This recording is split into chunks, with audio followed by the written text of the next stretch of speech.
eu acho que nós devemos pensar como levar para o campo as amenidades da vida moderna, como transformar a vida do campo, valendo-se das tecnologias de comunicação, etc. Por que não pensar em redes de indústrias descentralizadas que se comunicam pela informática moderna? Por que não examinar como reduzir as economias de escala necessárias para começar novos negócios, etc, etc. Eu não digo que esta é a solução e a outra deve desaparecer. Eu estou dizendo apenas que nós devemos pensar ao mesmo tempo o desenvolvimento de todos os tipos de estabelecimentos humanos e as suas interrelações, e nesse pensamento há espaço para dar um lugar importante ao futuro das zonas rurais. E isso se aplica até no Brasil. Um pesquisador paulista, José Eli da Veiga, escreveu um livro chamado Cidades Imaginárias, no qual ele mostrou que as estatísticas do IBGE exageram o grau da urbanização da população brasileira. Nós não estamos lá onde estão essas estatísticas. Provavelmente estamos em 70-30, coisa pelo estilo. Esse 30 vira muito mais que 30 em certas regiões do país. E não há razões de fazer da diminuição da população rural um objetivo. Há razões, e muitas, para pensar como se melhora as condições da vida rurais, porque, em última instância, a produção de biomassa vai ser essencialmente uma produção rural, não exclusivamente. Nós temos sempre que dar o espaço para reequilibragens.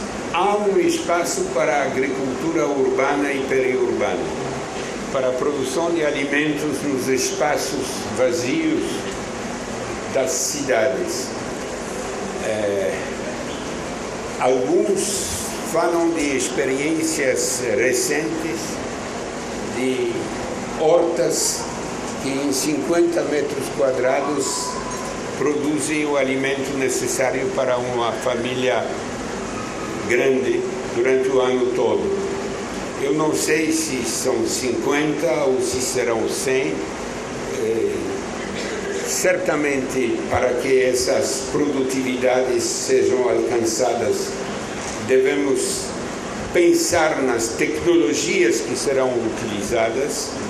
Aproveito para dizer que o carvão vegetal, aquele vilão de tantas histórias de destruição ambiental, de queima de florestas nativas, etc., o carvão vegetal passa a ser um mocinho dessas hortas, porque estamos há 5 anos para cá discutindo nas maiores revistas científicas o exemplo dos índios da Amazônia com as suas terras pretas.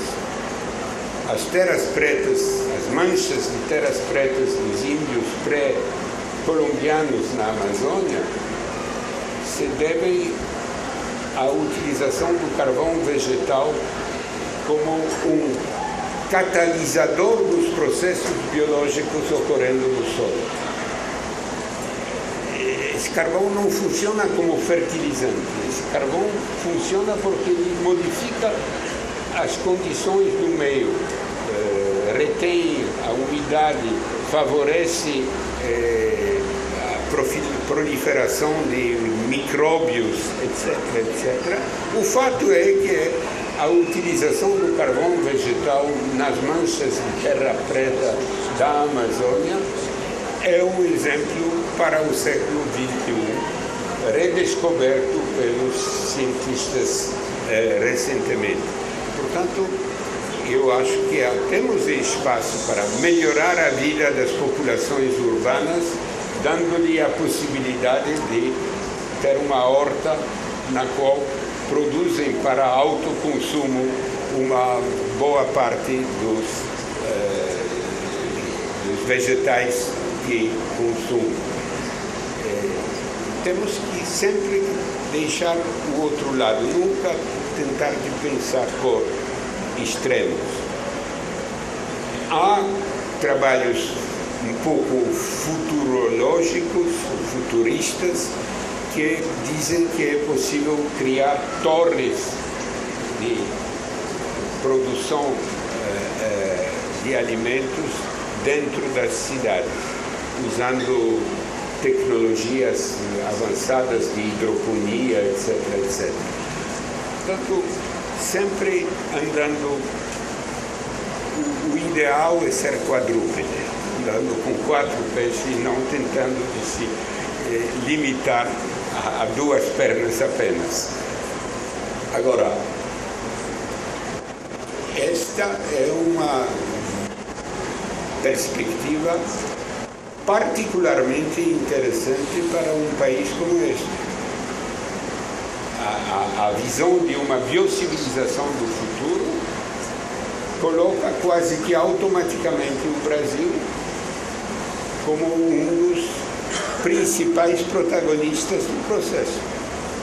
Pelas condições excepcionais que o país tem, de biodiversidade, de diversidade de climas, de boa dotação de água, com a exceção do perímetro das secas, com a pesquisa de que já dispõe, tem tudo para não só caminhar nessa perspectiva da biocivilização futura, mas para ser um dos líderes desse processo. Agora, cada caso é um caso, cada bioma é um bioma. O que se vai fazer na floresta tropical úmida da Amazônia não vale para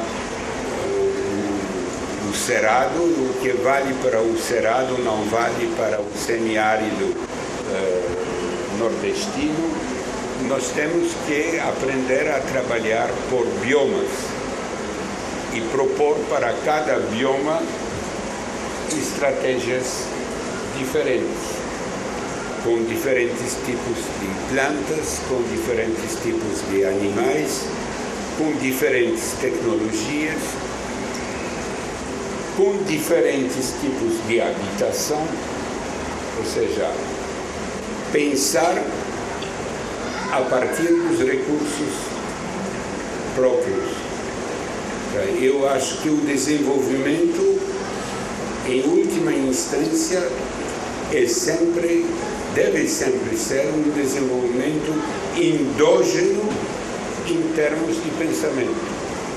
Agora, eu não quero dizer que por endógeno significa autarquia. É óbvio que eu tenho que entrar num sistema de trocas entre os diferentes biomas do continente que se chama Brasil, trocas entre o Brasil e países não tropicais, etc, etc. Mas eu acho que nós devemos ser muito mais seletivos na escolha das trocas, dar mais atenção ao aproveitamento dos recursos que estão à mão e, sobretudo, reivindicar a independência do pensamento. Pensar o desenvolvimento é cada população que deve pensar o seu desenvolvimento.